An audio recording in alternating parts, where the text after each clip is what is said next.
But the interesting thing about nerve pain is that we actually can help it with stem cells and other regenerative therapies. Interesting. Because stem cells have the ability to signal to nerve tissue and turn into nerve tissue, like in petri dishes and stuff, it can actually be really, really nourishing to it and actually help correct that and settle that down. Got it. So stem cells is likely one of this whole arsenal of things that you can attack pain with. What are some of the other things that you find are very effective in terms of dealing with pain? PRP would probably be the easiest thing. Now, sorry, what does that stand for? So PRP stands for platelet-rich plasma. It's something that we get from your own blood in a simple blood draw.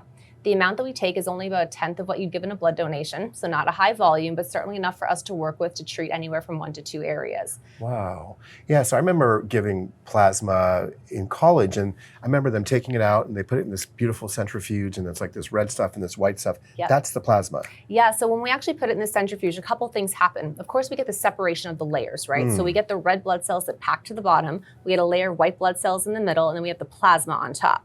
Now, the platelet-rich part of the plasma is only that bottom 1/3. So the centrifuge is going to separate it, but then the actual action of centrifuging it actually causes them stress, so those platelets multiply. So we can get sometimes a 10 to 100x of the actual healing factors in your blood concentrated for us to put wherever it needs healing. Amazing. So there's PRP. What else what's else in your bag of tricks that you use? So as part of, I said the bottom 1/3 is the platelet-rich plasma. The top part is called platelet-poor plasma, which I think is personally a misnomer because while it's poor in platelets, it's actually really rich in growth factors.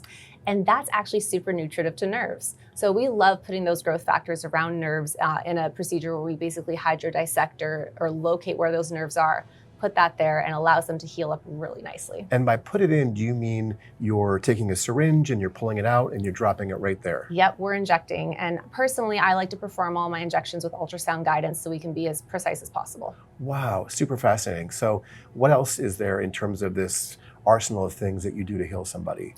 So like I mentioned earlier, one of the things that I love using is stem cells from a person's own fat.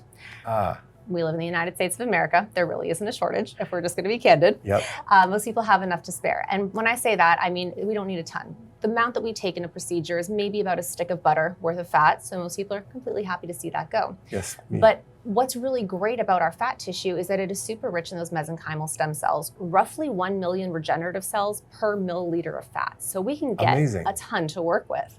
And with that, we can actually place that into almost any musculoskeletal area in the body. So we can use it to help heal up tendons that might be frayed. We can use it to help with arthritis in knee joints or hip joints, and it works exceptionally well. And so what is the process of getting that out of someone's body? I mean, how do you get the fat out of someone's body and work your magic to create this beautiful thing? So it's a very minor liposuction procedure.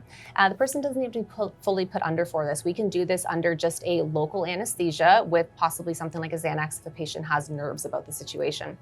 We end up going in there, numbing up the whole area, so it's incredibly comfortable. You really don't feel much. The fat tissue comes out, and then we have kind of a processing kit that we use to make it so that we can actually put it back and it's useful. Because once it comes out, it's just kind of in chunks. It's filled with some of the anesthesia that we put in. We have to clean it up, we have to filter it, and then we resize it into globules that actually have been shown in studies to be the best at doing what we call colony formation. So we put them back in here. The stem cells are liberated from within the collagen bonds that they were in when they were sitting in the fat. And now they're actually able to graft into these areas and start healing cycles. Fascinating, completely fascinating to me. What's the most typical pain or that someone's in? Is it a shoulder pain, back pain, kind of all of the above? Like what's the matrix of people that you typically see that come in? The most common thing that I see in my office is actually low back pain. Everything from mild to very severe. I actually have a specific subset of chronic pain patients that I've been treating for years now, and they have a disease called arachnoiditis. Are you familiar with that? Not at all. Arachnoiditis is probably the most severe low back condition that a person can have. Many patients end up in wheelchairs. They lose function of their bowels, lose function of their urine, lose sexual function. Chronic pain that's not just regular pain type of nature, but also the nerve pain. Basically what happens is that there's this layer around the spinal cord called the arachnoid layer, and due to some sort of injury, whether it was a botched epidural or some other sort of surgical process that might have happened, that layer around that spinal canal starts to adhese, which means the nerves start to bundle and start to adhese.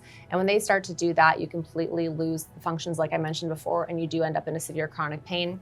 And the current medical model has almost no options for these patients except for We'll get you on a pain pump, we'll get you on the opiates, and Right. we'll just kind of send you out to pasture and just manage you over time. Right. And if we have to get you in the wheelchair or get you in a palliative care facility, we'll do that. Got it. But I've been able to really meaningfully help these patients, get patients out of wheelchairs, get them off their pain medications Amazing. with stem cell therapy, often with just 1, maybe 2 treatments.